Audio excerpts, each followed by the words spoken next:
So today we are looking at the Crusade of 1101, and yeah, I don't know what the heck is about to happen, but I guess we'll see.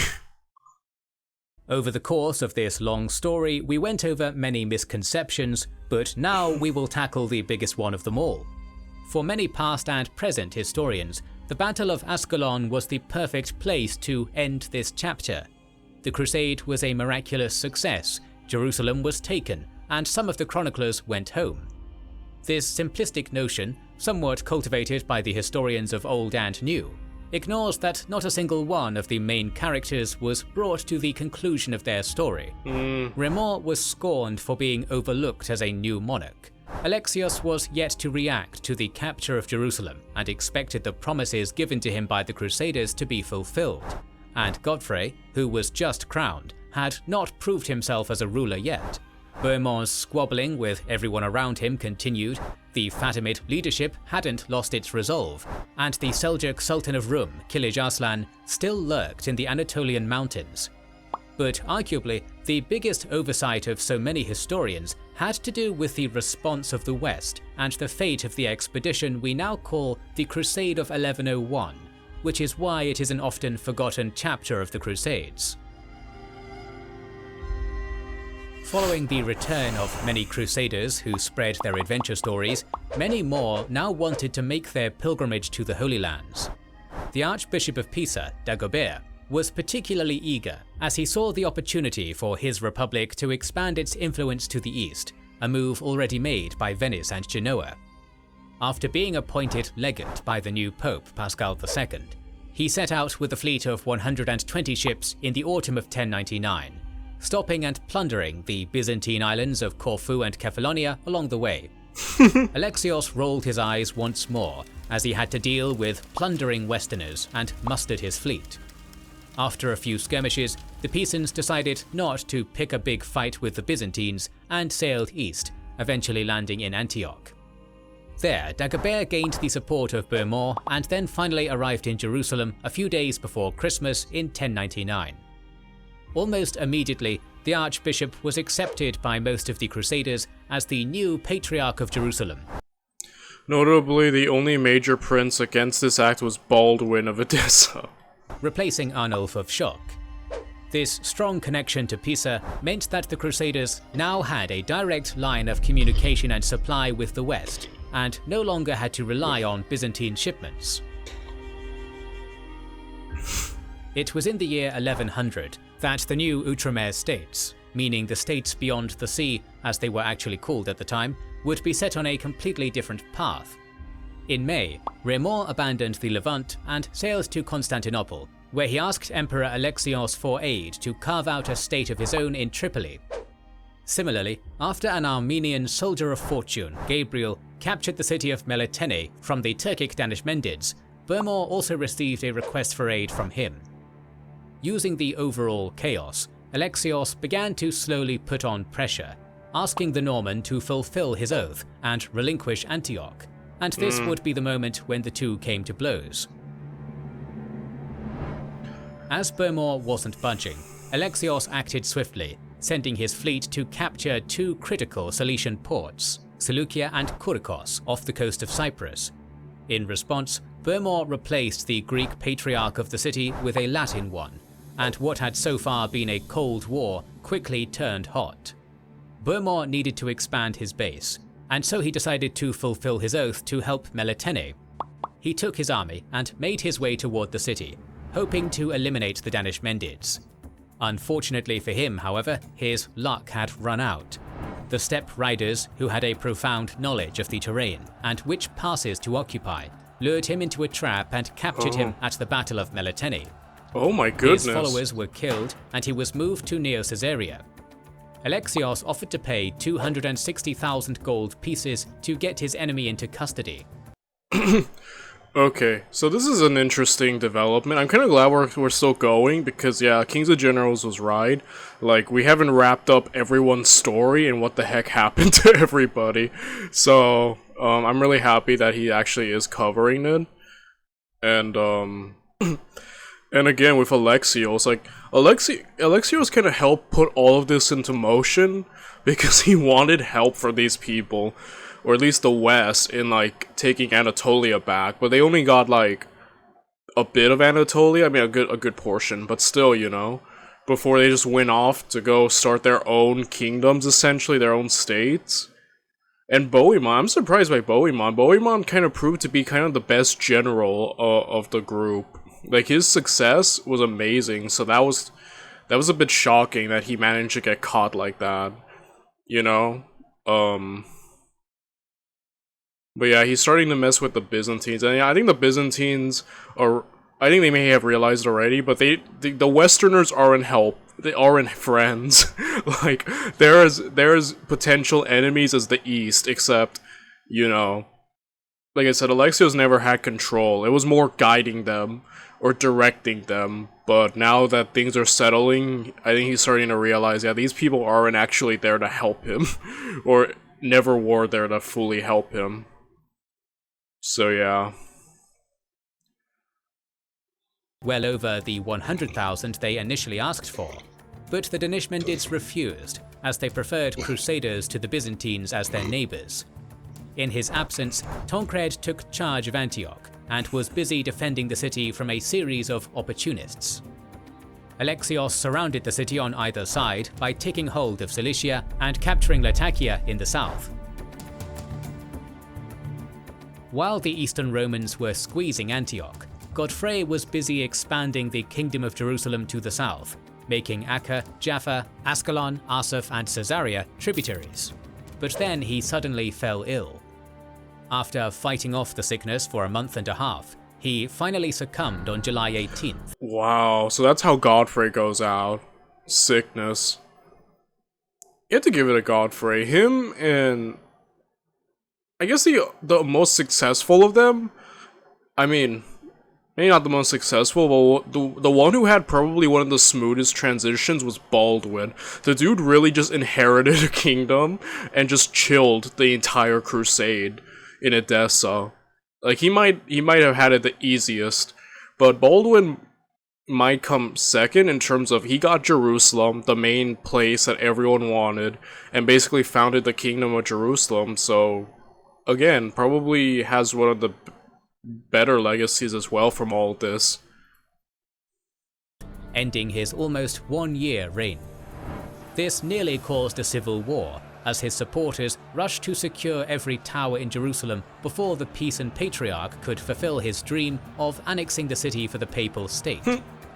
Instead, the crown passed to his brother, the ruler of Edessa, Baldwin, who in the words of his chronicler, grieved somewhat over the death of his brother, but rejoiced more over his inheritance.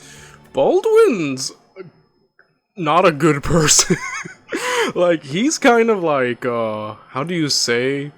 Like, between what he did with, like, not saving that other dude so he can have Edessa, Baldwin's kind of, like, very opportunistic and a bit of a snake. But again, like, fortune has favored him the entire time. Like, the dude's kind of like a jerk, but, like, and granted, you could say most of these guys are jerks, but, like, Baldwin is just more opportunistic. And again, he essentially just chilled here the entire time, and now he just gets Jerusalem. Like, he might have lucked out more than all the other crusaders. Baldwin of Le Bourg was selected as the successor of the County of Edessa. On the journey from Edessa to Jerusalem, Baldwin refused the pleas of the citizens of Antioch, who wanted him to take over the city, which he refused to do. As he made his way south, he was warned by the Emir of Tripoli that Dakak of Damascus prepared an ambush for him. With this crucial piece of intel, Baldwin located his enemy and vanquished him. He then chased Dakak to Damascus and demanded that the city surrender, but its doors remained shut. After arriving in Jerusalem on November 9th, he showcased his capabilities by raiding the environs of Ascalon and launched an expedition into the nearby caves, slaughtering a group of bandits hiding there. Dagobert of Pisa was forced to accept defeat and crowned him King of Jerusalem on Christmas. The nearby towns made sure to send the new king precious gifts in order to ensure his goodwill. Back in the west, I'm telling you, Baldwin lucked out. He might be the true winner of the First Crusade. This dude had almost played on easy mode and got everything. Oh man. Efforts to rally a new group of crusaders started to produce results. The Pope purposefully targeted regions that didn't send large contingents previously, which led to a multicultural and very diverse selection of warriors ready to join the fray. Much like the original members, these were separate groups who made their way to Constantinople on their own. They spoke different languages and had different customs and currencies, but shared a common goal. Surprisingly, that was not the liberation of the Holy Land, which had already been done for the most part. Instead, many set out on the long journey to free their hero Bohemond from captivity. Others wanted to repair their reputation, among them those who had abandoned the crusade during the siege of Antioch, as well as the Prince of France Hugh and Count of Blois Stefan. The largest contingent, however, was from an entirely new region, Lombardy, led by the Archbishop of Milan, Anselm, who Pope Pascal II personally selected to lead the crusade. As he made his way through the highly populated Italian region, crowds greeted him, chanting Ultrea, Ultrea, a common pilgrim salute, roughly translating to "Have a good journey." He was joined by Milo of Montlhéry, Guy II of Rochefort, Albert of Biandrete, Albert of Parma, and the bishops of Pavia, Piacenza, and Tortona. While the contemporary figure of 50,000 men is vastly exaggerated, this force was at least 10,000 strong and filled with powerful knights. In late spring of 1101, the Lombards peacefully made their way through Carinthia, Bulgaria, and reached the lands of Alexios, who gave them access to his markets and supplies. While some sources report that order was quickly restored thanks to the quick response of Anselm, others paint a far more dire situation, where the insurgents broke into the Blackenay Palace and killed Alexios' pet lion. One way or another, the pilgrims were ferried over the Bosphorus and led to the chosen rallying point of Nicomedia. There they met a character we are all too familiar with, Raymond of Toulouse. The Count failed to secure a piece of the Levant for himself, so he fled to the Byzantine camp with the few men he had left and offered his services to the emperor, as his interests now firmly aligned with those of Alexios, who also considered Bohemond an enemy. So that's what became of Raymond. So he essentially failed in everything he tried to do back in Jerusalem. So he just like, you know what, I'm just gonna go work for Alexios, screw it. It's kind of cool though. I mean, Alexios seems like a pretty cool dude, so they're united by their friendship and their mutual hate of Bohemond, so that's pretty good. Could be worse for Raymond, I think. So yeah. The old Frank had already made the journey through Anatolia once, so he was to act as a guide. To his dismay, the majority of the Lombards were more interested in freeing Bohemond than joining the rest of the Crusaders, and refused the carefully planned route in favor of a more direct approach to Neo-Caesarea, one that took them through the heart of Kilij Arslan's territory. While the men argued over their route and priorities, the second contingent arrived, led by Stefan of Blois, who was accompanied by Duke of Burgundy Odo, Count of Burgundy Stefan, and Jocelyn of Courtenay. Many of the Franks, such as the Viscount of Bourges, Arpin, sold all of their possessions in order to be sufficiently provisioned with equipment, horses, fodder, and coin, betting everything they had on this mission. Once again, we are uncertain about the exact number, but in all likelihood it was around 10,000. Smaller groups from all over Europe arrived in Nicomedia, including the Constable of the Holy Roman Empire Conrad, leading a large German contingent. Overall, the army consisted of around 25,000 fighters, including a Pecheneg elite force led by Raymond. Spirits were high, and with each new recruit, the voices shouting for Bohemond's rescue were getting louder. On June 3rd, 1101, Raymond finally relented. Another L from Raymond, as now everyone just loves, Bohemond more than him. I'm telling you, poor Raymond. I kind of feel bad for him, because it just seems like everything never goes his way. So I kind of feel bad for the guy. By late June, The army arrived at Ankara, which was quickly captured from the Seljuks and returned to Alexios. Without even noticing it, the giant and sluggish host was shadowed by small groups of Seljuks, following their every move, as years after his defeat, Kilij Arslan saw his opportunity for revenge. The Sultan was busy ever since his defeat at Dorylaeum, creating a coalition with the singular purpose of repelling any future Latin incursions. He knew the land well, and was well aware not to underestimate his opponents again. Wells and cisterns were destroyed, towns ahead of the Crusaders were emptied, night raids were launched at the back of the columns, foraging parties were harassed, but beyond that there was no attempt at a pitched battle. So, kind of in a bit scorched earth in a sense, depriving them of resources, which is quite smart. It actually did work against the Crusaders before, so Scorched Earth is something I've never seen fully countered. I'm not saying it hasn't been in history, but at least from all the series we've seen, Scorched Earth is usually never countered fully. So, yeah, that's what makes it one of the most effective tools ever. And again, the Crusaders were kind of notorious for their logistical issues. So yeah, not a bad move to make.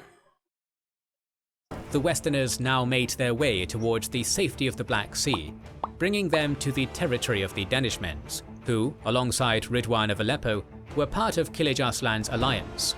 By August, their supplies were exhausted, and the heat had sapped their strength and morale.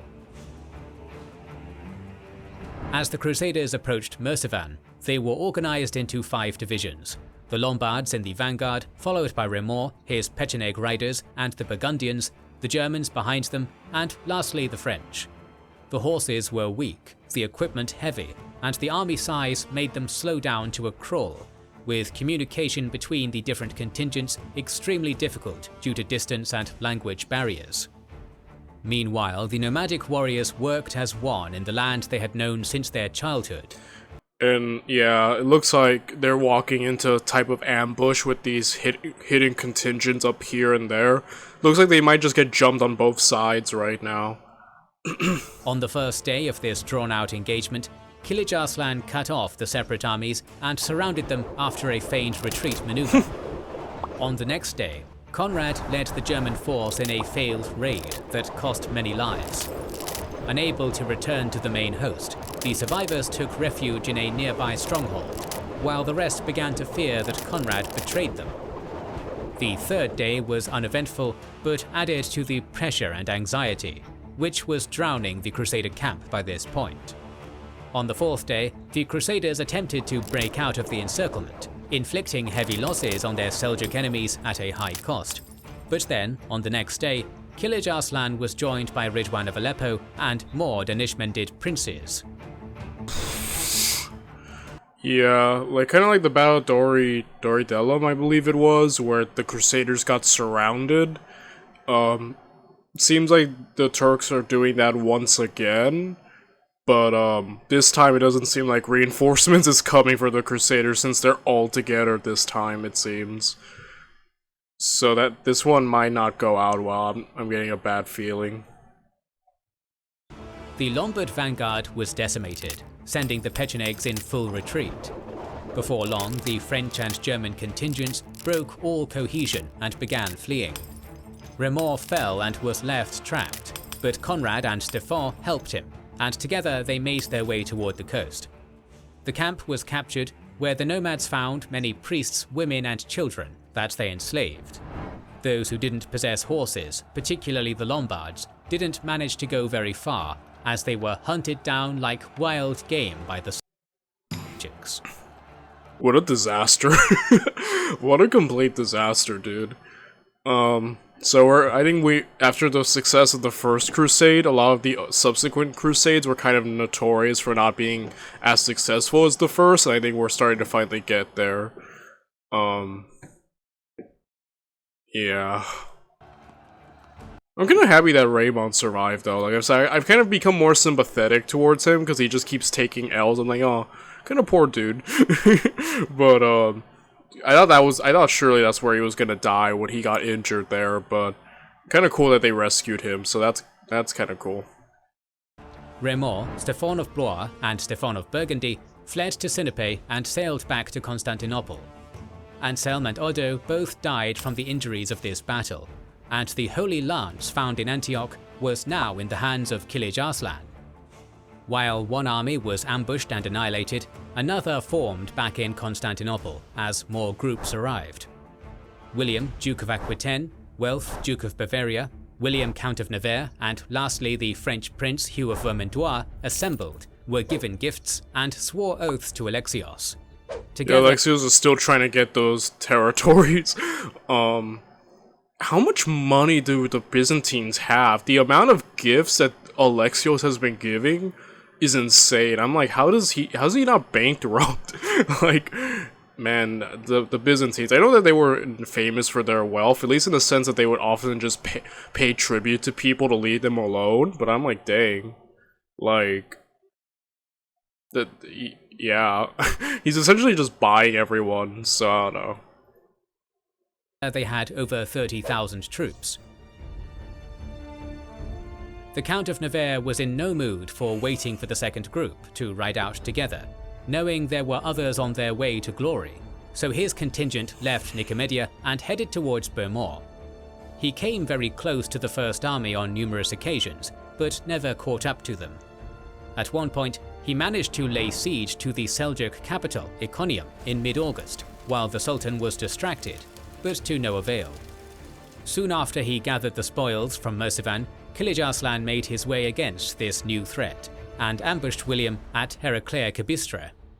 The Seljuks anticipated the move towards the Cilician gates, and positioned themselves in the right place at the right time. Previously, we saw how a force of 10,000 Crusaders won multiple battles and took several heavily fortified cities, but here at the plateau of Anatolia, this force would become little more than a footnote in history. Only Count William and a few dozen knights managed to survive and reach Antioch. Unfortunately, the details of the battle are lost, possibly due to the lack of European survivors. Yeah, Arslan is just kind of wrecking everybody now. Like, he's coming back with a vengeance. It's kind of impressive. This dude's just taking out Crusaders left and right now. Lastly, there was the third group led by William of Aquitaine, Welf of Bavaria, Hugh of Vermandois, Hugh of Lusignan, and the first woman to lead an army on a crusade, the Margravine of Austria, Ida. Oh wow, I didn't know the Crusaders ever had a woman leader. That's pretty cool. That's impressive. Though I don't know, like Arslan's kind of on a rampage now. Like he's coming back with a vengeance. After the first crusade like wrecked him, he's going for it. So I'm like kind of like, I don't know if these guys can pull it off. But they seem to have a really impressive army though. So I guess we'll see. Together, they made their journey across Anatolia, oblivious to the fate of the other two forces. Thanks to the advice of Hugh, this army did follow the Byzantine plan to reach Antioch, but regardless it was still midsummer, and the same problems that plagued the rest of the Crusaders stalled their progress. Seljuk skirmishes and supply issues broke their morale as they were guided towards Heraclea like lambs to the slaughter. No. Once on the horizon, the city looked like a breath of fresh air, a place where they could restock and drink fresh water. But as they neared, they saw the destroyed cisterns and dead bodies of the previous group. There was not much of a battle to speak of. The Crusaders were exhausted, dehydrated, demoralized, and not suited for the warfare the Seljuks had perfected. Many, including Hugh and Welf, died, while others, including Ida, were captured. According to a later false legend, she then became a part of a harem and became the mother of Zengi, the future founder of the Zengid dynasty. Dude, Arslan, man, chill. I'm telling you, man, this dude's kind of insane, but he learned from his lesson from the Crusaders the first time around. He's like going for it and just killing them all. Like he literally took on a few different groups and just wrecked them all, divide and conquer. You have to give it to him, man. I might just give him the MVP award at this point, because he's on one right now.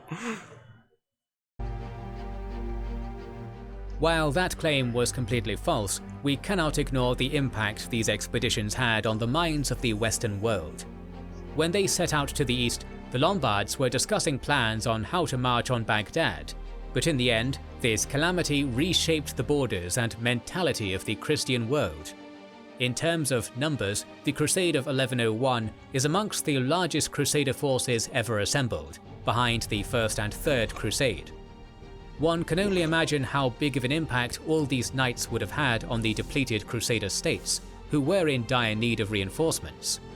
Bavaria, Navarre, Lombardy and Aquitaine could have built entire lines of their proud Crusader lineage and continued to be active contributors to the cause, but within a single year, Kilij Arslan turned the tables. Yeah, like, dude's beyond impressive, and we like to see that. People who take L's but learn from them, and yeah. However, this failure didn't dissuade all future Crusaders. In fact, the colossal failure of these expeditions only reaffirmed the legendary status of Godfrey, Baldwin and Bohemond. It also highlighted the dangers of Anatolia and incentivized the sea route, an incentive the merchant republics of Italy were more than happy to facilitate. The Crusader states themselves were never actually called that. Instead, they were referred to as Outremer, meaning land beyond the sea in French. But if this expedition, which was clearly tied to the First Crusade, had such a profound impact on the world, why was it ignored by Western historians for centuries? Hopefully by now you will realize that this was a choice made for convenience, as well as an attempt to simplify the incredible story of the First Crusade. Not to mention that going forward, historians would continue to make the same mistake of numbering some crusades, even if they had a smaller impact, like the 8th and 9th, while other very important crusades, such as the Venetian and Barons, are not among the numbered ones. So yeah, overall, I have to give it to Arslan, man. Like, that dude, beyond impressive. His use of, like, you know, scorched earth, feigned retreats, divide and conquer, he did it all. Like, he learned his lesson and inflicted major L's on the Westerners. So again, I'm impressed by Arslan, actually. This was his moment, you know? And, yeah, overall, I'm gonna end the video right here, and tomorrow we'll continue with this series. Bye, everyone.